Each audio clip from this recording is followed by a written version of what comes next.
Greater Works International. So we have certain, watch this now, habit. When I didn't know Jesus as Lord and Savior, I will cuss you right now. You fight me, fight your back. Buck me, I buck your back. Bite me, I know me, launch me teeth. A teeth attack. Hello, that's how we think.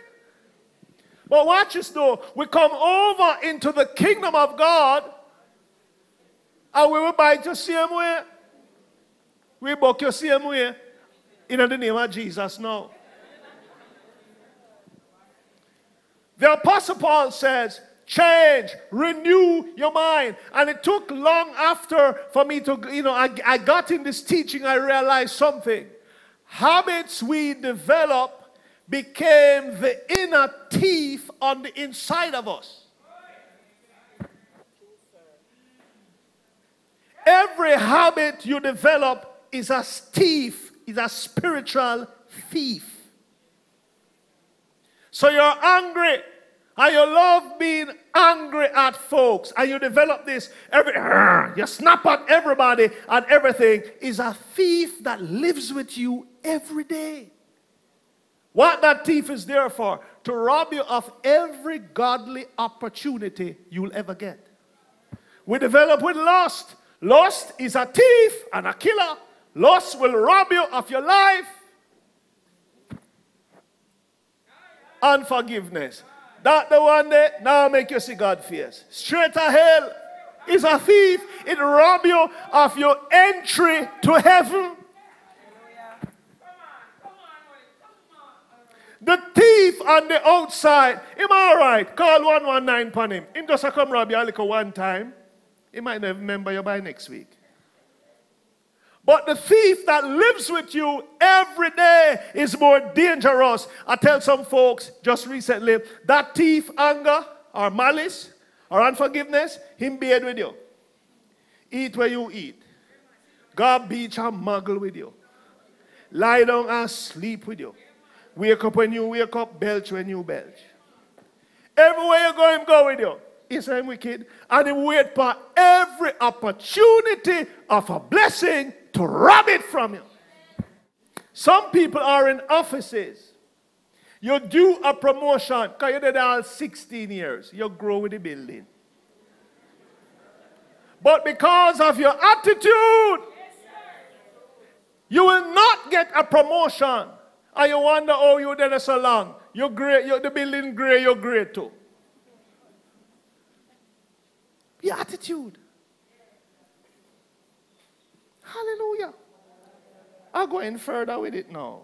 You're married now. God give you a good Mavis, good son. But because you're miserable and nangy, hallelujah. Every time you see him, where I come from? Where's your name? Where's your name? Every turn him turn. Where's your name? And I saw you left your smell. Oh, you smell so. Eh? How far spray that? Wait, your beard? It smell like your beard.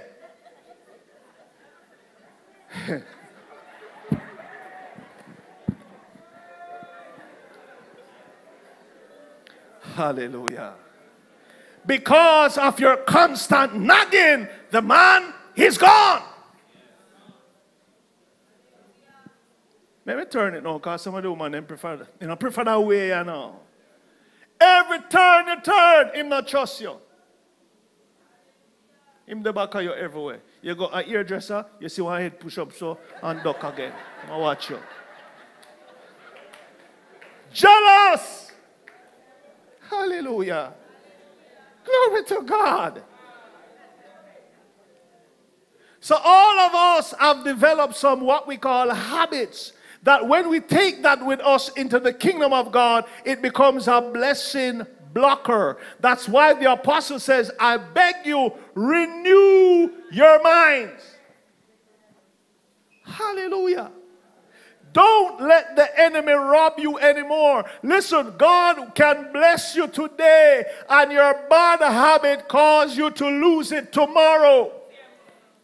Listen how this thing works. Did you know that your dressing, you can actually go somewhere and God can use you because of how you dress?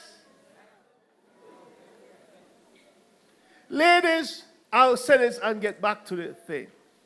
You can over-hot up yourself to the point that you have on a 2-inch skirt and you would never get any man saved, so you have to get him delivered.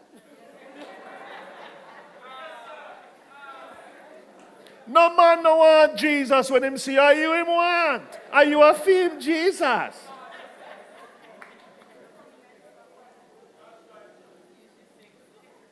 You see, you will just think that, oh, I just put on clothes because I want to look good. But I'm saying to you, your style can cramp theme style.